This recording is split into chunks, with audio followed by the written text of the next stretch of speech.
To the North Andover Planning Board meeting for February 3rd, 2015. We have a small agenda tonight. The first one is 351 Willow Street.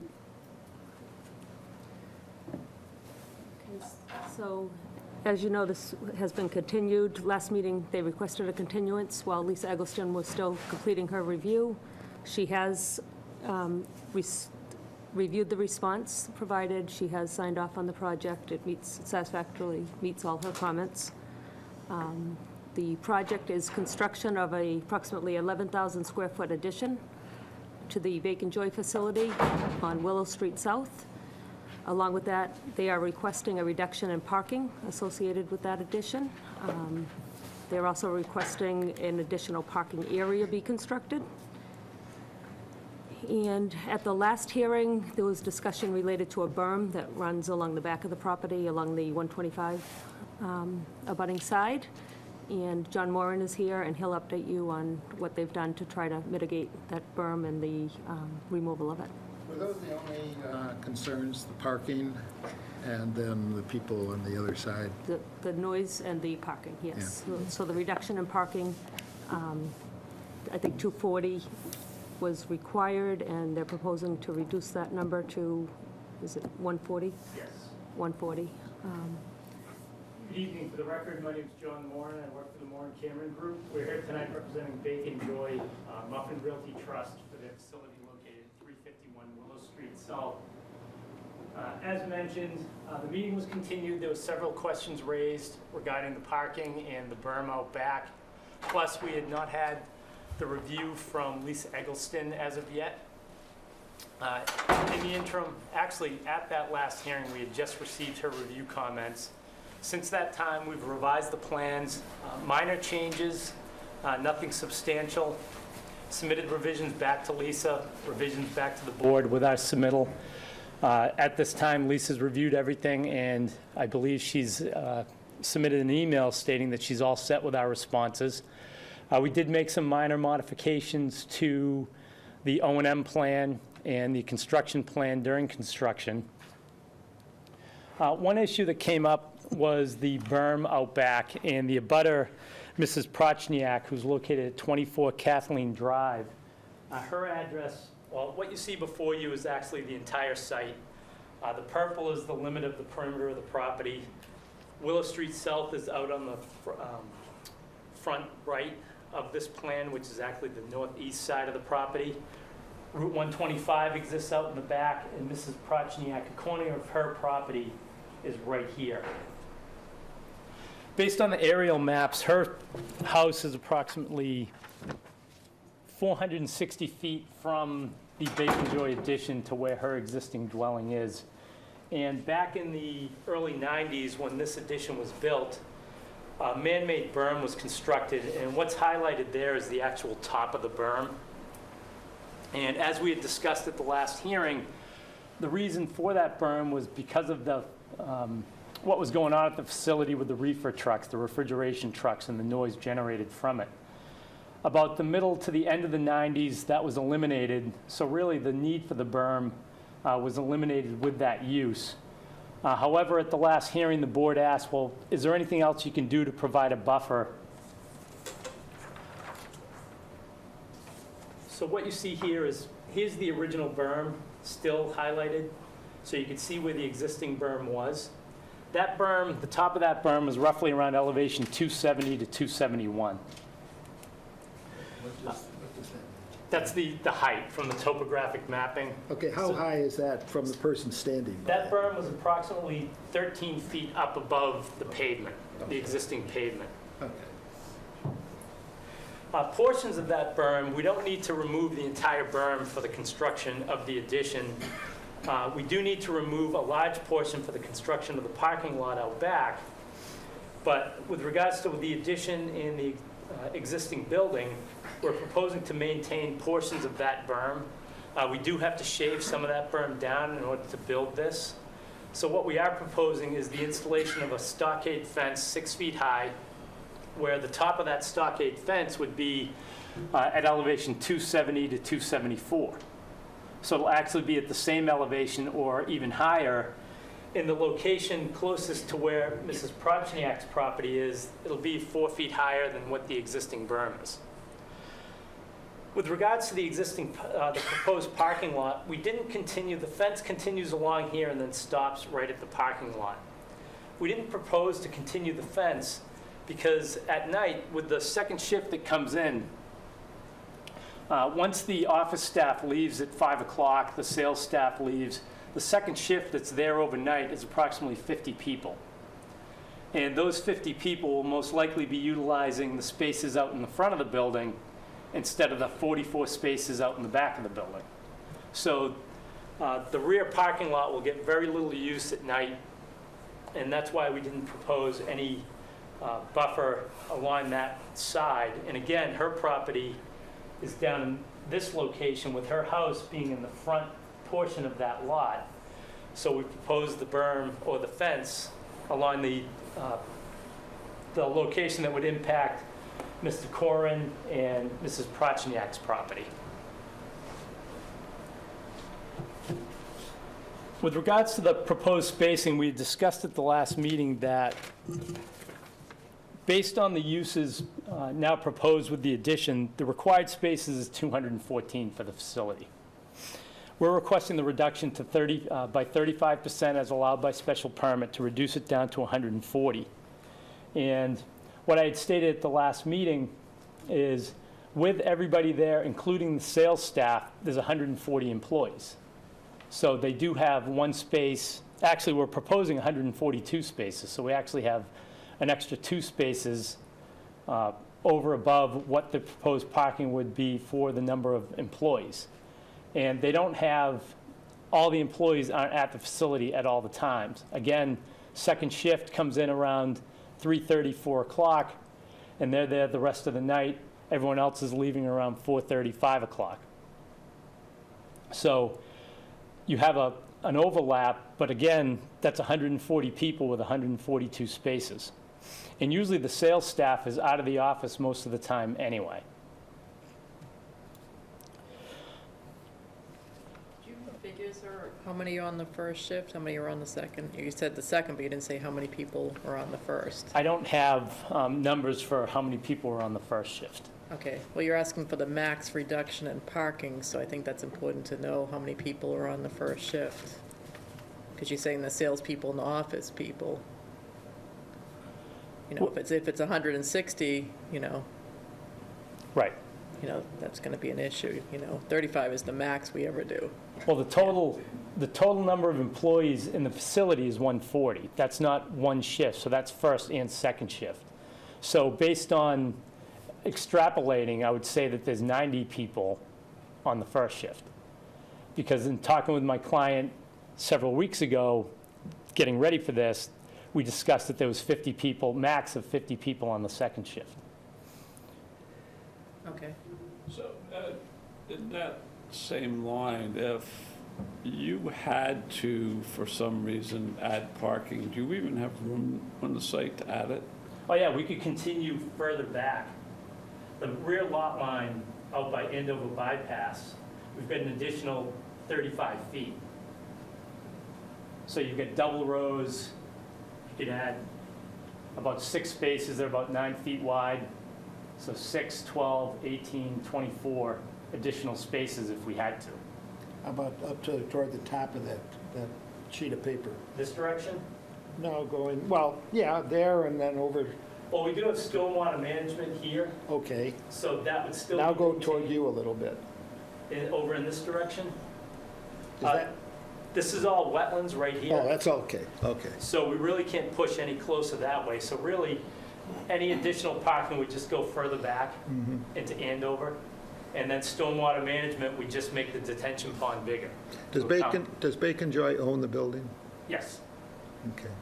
Then if Bacon Joy were to go to another location, we'd be limiting the potential buyers on that to somebody who could accommodate 140. But as long as Bacon Joy has to carry that building, I guess.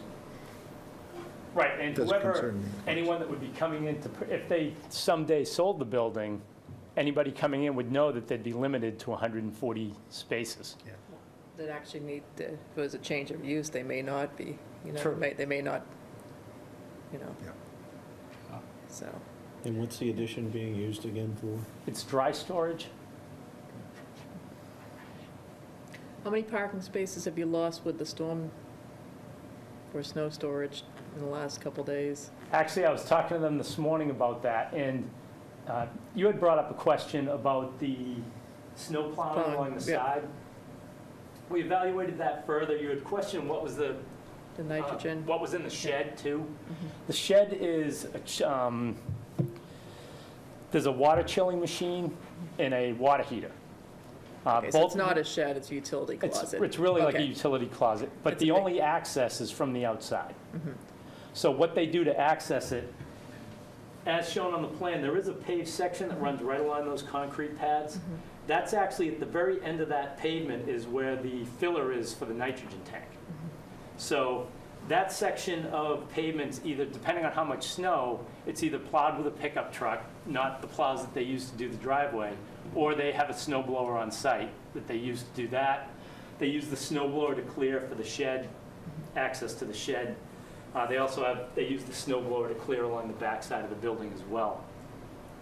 So I was talking today with the plant manager, and what they do is recently, for example, for last week, they had to take all the snow. Originally, they had it sitting here, taking up 25 spaces. They had to move it out to here, and then that night, they have a company that comes and takes all the snow and completely removes it off the site. Right. So does the person, I mean, the problem with the, you know, again with that is they're going to have to push the snow towards the wetlands there with the snow blower even. I Right. mean, is it putting some sort of marker in there? So, you know, someone snow blowing doesn't care where they throw the snow. They don't know. You know, they in the middle of winter with 2 feet of snow, they wouldn't even know where to throw the snow. Conservation already has placards up along this edge that they can't push snow in that direction. But they can't see them with 2 feet of snow. Right. I mean, they're buried, aren't they? Well, we also have, when we did the treatment building, we actually have a couple of markers that were put on trees about Okay. 4 feet high. Okay, so there's a tree line there? There's a tree line right along this edge. Okay. Okay, so then that limits, they can't plow it past the tree line. Yeah, so- they can't be okay. pushing snow into the Right. wetland itself. Okay. Yeah. So then the tree line is, because I was thinking a couple of bollards would stop them from, a plowed truck who doesn't know better. Right. But if there's a tree line, then that'll stop it, The okay? topography actually drops off. If they Okay. tried to push it any further, if they went off the edge, then they wouldn't be getting out. And is that where are they putting the Cape Cod berm? The berm, what Lisa had brought up, obviously the pavement itself up in here will have a Cape Cod berm around it to direct runoff to where the 2 catch basins are located. Lisa had a concern that runoff coming down this ramp, it gets pretty flat in this location, but it actually starts to direct itself back to where these catch basins are, which are low spots. Lisa was concerned that this berm, or water could come off and then just head directly towards the wetland. Yeah. So what we're doing is proposing the Cape Cod berm right along this length, about 120 feet. Obviously, we're going to have to back it so that the plows don't tear it up. But the plows can actually come through this way, push this way, and then they'll be able to push it right up. They'll do this area first so that they'll be able to push through. Because if they keep pushing, they'll never be able to make it to where the snow stockpile area is, which is this whole area on the back now. Originally, we had an area on this side and an area just on this side. And Conservation had a concern with the close proximity of the snow storage on this end. I was going to ask the question, if you have room for additional parking spaces, I mean, it's pretty tight right now, why didn't you create another 8 spaces, let's say? Is it because snow storage? Well, right now, the facility, when we did the parking lot expansion out front, they haven't had any issues with parking since that was done. So based on their current use, that's one reason why they're not afraid of requesting the special permit for the 35% reduction, because they don't see that they're going to have all those spaces filled. Because right now, they don't have all their spaces filled. And they're not, the facility doesn't jump up the proposed count, or the proposed count jumps up more than the amount of people that they're hiring. So they don't see that they're going to use all of those spaces, so they didn't see the need to extend this parking lot out any further than what was required with the 35% reduction. I mean, I'm sort of more and more coming to the conclusion, after having seen so many special permits over the years, that you really can't tell for sure what's going to happen. So I think we should put a provision in this one that I think we've done in a couple other ones Yeah. recently, where we come back in a year and we look and we see, and, you know, if you're always only 75, 80% of capacity, there's no reason to ask you to do more to begin with. Right. It doesn't make any sense. But if you're consistently straining the limits and people are illegally parked, then maybe you should put the other spaces in there. And that's probably the best way to manage it is, you know, we'll let it run, and then in a year we'll revisit it, or whatever the right amount of time, and see if it works or not. Okay. That's acceptable. Yeah. If they were going to illegally park, where would they park? They would start, what happens is my guess is they would start forming out on Willow Street. Yeah. I don't know. Yeah. It's a side street off of Yes. 125. Okay. Yeah, it's actually way in the back of, you can't get from 125 to Willow. Okay. Gotta go off 114. Exactly. Yeah. Oh, so you come 114 is- behind it? Yeah. Okay. Yeah, 114's right here. The Willow Street actually runs behind the Stop and Shop, Oh, okay. and then it runs, Bacon Joy's way out on the back side of that development, that commercial development. So the 125 is back here, but there's no direct access. So if they were going to park on Willow Street, would they walk through like woods or something, or No, they would just walk right up the entrance coming in. there's an entrance there? Okay. Existing paved entrance coming into the site. Now, what's the landscaping behind the parking lot in between Andover, the bypass, and the new parking spacing? What's it? Yeah, It's existing wooded. okay, so how much clearing are you doing? Is it We're going pretty about thick? 25 feet back. There's not a lot of pines in there. It's pretty mature woods, but you don't have any growth cover right now.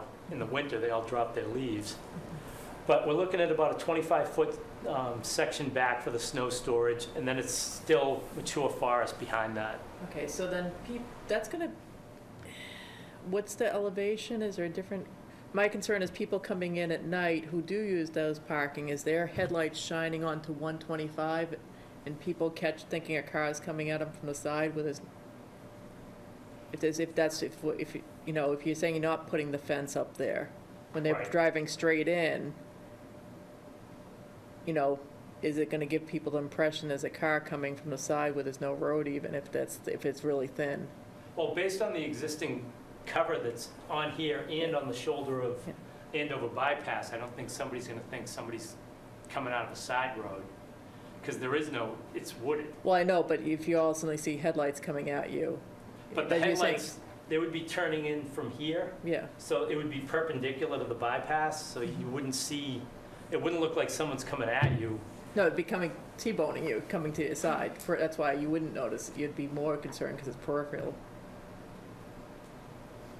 No, just, you're saying you're not putting it, is that elevation the same? Is it, what's Well, between? we've got grades out to the, Yep. the shoulder of Route 125, and it's about the exact same elevation. It's slightly, we're going to be slightly higher. We're around 262. The existing grade, actually, this grade starts to climb back up. It's at 262 again. This starts to drop down, and then the grade climbs back up to Andover bypass, and this corner it keeps climbing up. So it's so- 262, and what's the last point you have? We're around 261.6. Okay. So then it drops down to 259, and then it starts climbing back up again. I'm just thinking, as you know, should you plant a little bit of a buffer so the headlights aren't coming into the roadway? What's the distance from the last parking, from that end point?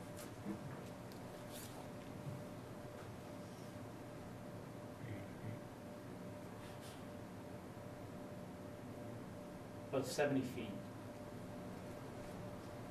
70? Yes. Yeah. And again, you've got about 40 feet of existing woods that's from the edge of Willow. Again, I think there. this is a circumstance where we may want to look at it because, I mean, I know you talked about the berm that was there before and it's not there and people aren't going to park there. But if you think about it, you had a berm there before there was any parking and it provided something. Now you're encroaching on the berm and you're saying it won't be as bad. I think we're going to need to leave that open as a thing to see if indeed, what Lynn said, or if just from neighbor issues, whether we need to, extend the fence there. And I get, that creates a little bit of a dilemma for you because that's where you're stockpiling snow, so you wouldn't want to put a fence right up to that. So that's why I wouldn't sort of force you to do it because we have no idea if it's a problem or not. But if it were a problem, you're going to have to figure out a way how to mitigate it. Right, and that would be probably how we propose to fix it, would be just exactly what you'd mentioned, extend the fence, wrap it around that backside, and bring it all the way back, roughly to about that point. Yeah. Put it right off the back edge of where the snow storage area would be. And then that way you would hide any vehicle lights from encroaching out onto 125. So I think my inclination is let's test it and see if it's needed and, don't do it day one, but if there was a problem, I think that would be the expectation of what we would want to see. There's going to be an entrance in back too, right, to the building? You're not making everybody walk all the way around No, front? currently there's an Yeah. existing entrance on the back, so there'd be an entrance on the back. Yeah, so some people would use those back. Yes. That wouldn't be very Yeah. far, even on the second shift. You mentioned the stockade fence on top of the portion of the berm that remains. Yes. So can you just describe what that, is it going to have openings? No, it's a Or- 6-foot-high wooden stockade fence. So a solid fence? Yes. Okay. And that would be starting right here, which is roughly right where the existing berm ends, and it would run all the way to roughly the parking lot.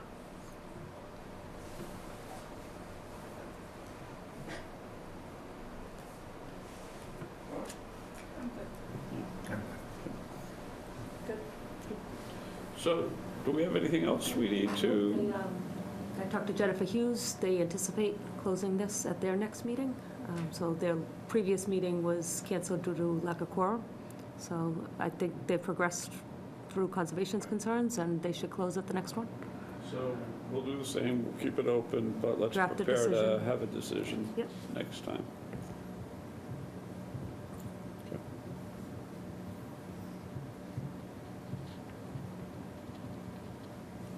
When is the next meeting?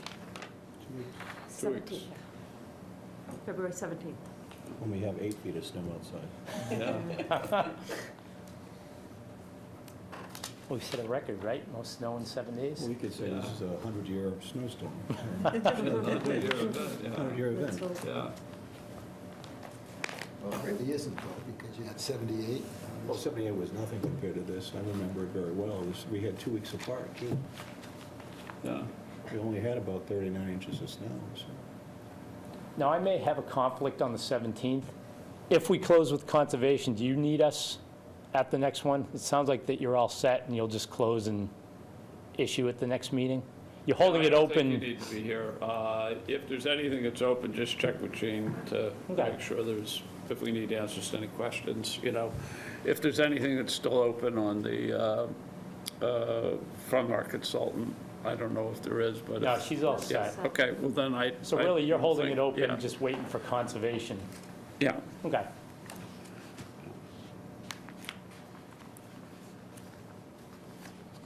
So I'd request that we continue to the 17th. no problem. Good, Thank you very much. Thank you. Thank you, John. Okay, the next is 1046 Great Pond Road. So where do we stand on that? We've been, Phil Christensen is here. They've had a few meetings, most recently with the DPW. So Phil is going to present what they discussed. I have a letter from Gene Willis. Where's your buddy, Mr. Smolak? He has another meeting in another town. I guess that was more important, I'm not sure. But for the record, Phil Christensen, representing the owner. As you remember, this was 4 houses on one parcel. We're going to reduce it to 3 houses. So if you could actually give us, Gene, I didn't know if you wanted to say something before we started, or? Unless you needed an overview, so there's 4 Okay, yeah, current. if you could just go back and do it, because it's been a Sure. while, so. Yeah. There's 4 houses on the property now. These 2 in dark brown and these 2. And there isn't enough frontage for 3 lots here. What the owner proposes to do is to eliminate this building, move this building over here, and then create 3 lots. There's adequate area for the lots, but there wasn't enough frontage. So our proposal was just to come in and do a paper cul-de-sac here, and then create lots with proper frontage, lot width, and area. So there wouldn't be any exceptions in the lot design. So when we're done, we'd be left with 3 buildings on the property and 3 separate lots. And the idea also was, why build another road? We just use the existing drives here to provide access to these houses and one more drive here, and not put a new roadway off Great Pond Road. When we presented that, and Lisa, your consultant, reviewed all the plans, we weren't changing, actually we were reducing the amount of impervious area on the property, so there weren't any drainage issues. But then Jack Sullivan, who's engineer for Paulino, who owns this property, mentioned that there's a drain pipe that discharges from this property, discharges on this property, and then the water drains down into here. And he raised that as an objection. He wanted that changed because he felt there was a lot of water coming out. Initially, he thought it was from sump pumps, but the reality is there's a drain in the town's right-of-way, a catch basin that ties directly into the property. And the town does not have an easement for that. So, on your client's property? There's a catch basin in the road, in Great Pond Road, and that connects to a catch basin on the client's property.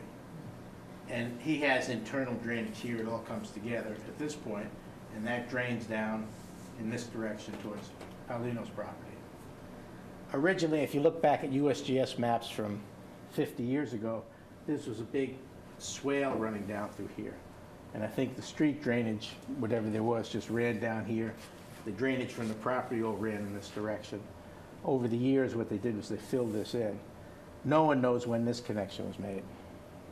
But there's no easement for it. So initially people said, well, why don't we just plug up the pipe? But that certainly wouldn't help the town's problems out here with the water. There's no drainage structures in the road from here down to Essex Street. And if this got plugged up, you just get icing problems in the winter. It'd be a real mess. So we have the additional problem of we can't divert all the water from the wetland. One of Mr. Paulino's problems is that there's a wetland there, and we're making it worse with this water. Our contention is the water always went in that direction somehow, but and we really can't deprive that wetland of water. So we've come up with a design that says, look, we'll come down here, put in another manhole, and rather than have an 8-inch line through here, put a 4-inch line in it, and then have an overflow for anything greater than that 4-inch line can handle. And then we put a new 12-inch line down this way on 1046 property, run it down through here, and put a level spreader in that section and allow the water then to flow to the lake. So we reviewed this with Jack Sullivan, who's Paulino's engineer. It was good with him. We reviewed it with DPW. DPW says it's good, but Gene Willis. Town just wants an easement here from that line to that basin to be able to keep it clear. And after that, the town doesn't want anything to do with the rest of this drainage here. This pipe is over here, so we don't discharge water down on Paulino's. At this point, that'll be going down towards the lake. And it's still, that's 400 feet from the lake. This is probably, this could be a 10 scale, but anyway, That's about, 350 feet from the Yeah, lake. special permit for that, We will. yeah, So what we'll have to do now is, we have the subdivision plan filed, yeah. but now we'll have to file a special permit plan for construction of that pipe. And so far, at least, And how is our consultant with this? we had not submitted it to her. We just cleared it with Gene Willis and Thibodeau on Friday, and Jack Sullivan, so now, An ingenious solution, I mean, a little bit. I hope I haven't so. seen many of these because it's all on sort of private land and the town's involved in it too a little bit, so it kind of complicates things.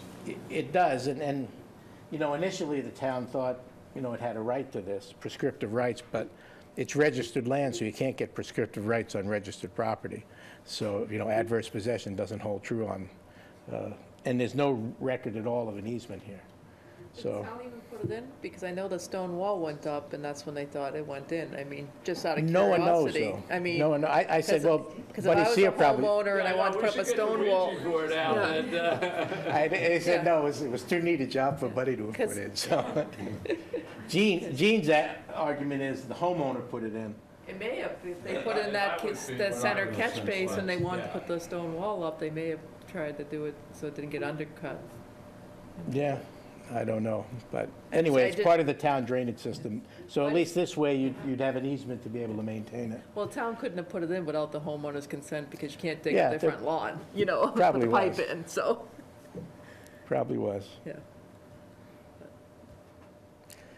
So that's where it stands. We would continue this hearing on the subdivision, but submit a separate application for the special permit. And at that point, we'd have Lisa review it, because treatment will need to be provided. It's within the 400-foot. I believe Right. you're going to talk to Jennifer Hughes and at least Yes. review this plan with Jennifer. It appears everything's outside of the 100, but I think she'd still like to know Yeah, it's the issue of, the total water flow to this. the hydrology is changing. Is that going to be a problem? I mean, other than this issue, this was really sort of a very simple sort of thing. That's what we thought, John, Yeah. right? That's interesting. Who would have ever thunk something like that, I didn't. I mean, what's interesting about this is just how this compound never got built originally. I mean, Yes. Yeah. How do you get 4 houses on one parcel? yeah. What are the ages of the houses approximately? Well, this is, I don't know, Ancient, yeah. 1800s or Yeah. something. I think even, Why are you moving the one house? Is it because it's just so, so. I'm it'd be- just curious. There was no way to configure a lot line through here that this would be in conformance with zoning. And then also they felt, well, it's a lot nicer to have the houses separate than have them on top of each I mean, other. instead of building a new house, why are you moving? That's the owner's, Okay. I- I'm just I mean, curious. Okay. I like it, I'm Yeah, just I like curious. maintaining that. I mean, I think that's, that house has a stone basement in it, so I'm guessing Okay, so that must be in the 100. 1800s too, with a new addition, yeah. Okay. This is far newer. You don't see that from the street, really. No, you don't see these two Yeah. back here, really. Yeah. Well, the little one was more of a guest house, wasn't it, sort of, or? It was like a garage, it Yeah. had a second floor on it. Yeah, And then they made an apartment for his daughter, I think, because his wife okay. is So seriously that ill wasn't and she was really, a nurse. so that too. real one really wasn't quite a house per se. Yeah. But still, it was unique to have 4 houses on Yeah, one no. lot. Yeah. Well, if it was late 1800s, early 1900s, that's a little different story. Yeah, And the third one is the kicker. yeah. Okay. When does the time run out on this? We have to the end Oh, of it's February, which we February may need a little bit more, 27th? but John, We'll have John get a letter. Yeah. too. Yes, he the could 28th just- is what it's yeah. on till, so Yeah. Okay. we're meeting for the 28th. But couldn't we those- approve the subdivision conditional upon getting the it's too special big. permit? It's too, no. The problem is we haven't vetted the drainage yet. Our consultant Yeah. hasn't looked at the drainage, so we're not Okay. gonna, I mean, I'm not so worried about that, the special permit and that would be okay, but we can't approve the subdivision yet.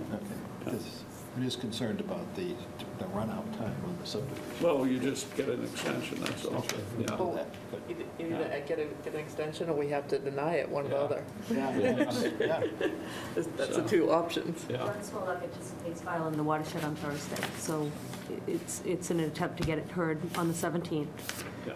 So there was only one other item, and I only, from watching the previous hearing, there was some previous clearing in the backyard that Oh, you're, yeah, that's the you're gonna, green area. yep, so you're gonna incorporate that in And the would be watershed. Incorporated in the Okay. special permit. Yeah, for some reason, the owner, when we're going through this process, decided to clear something here. Because he knew you're going to need a level spread in there, right? We don't know why he did it. It's just another problem, so we do have to file a special permit for that. Thank you. Great, thank you, Phil.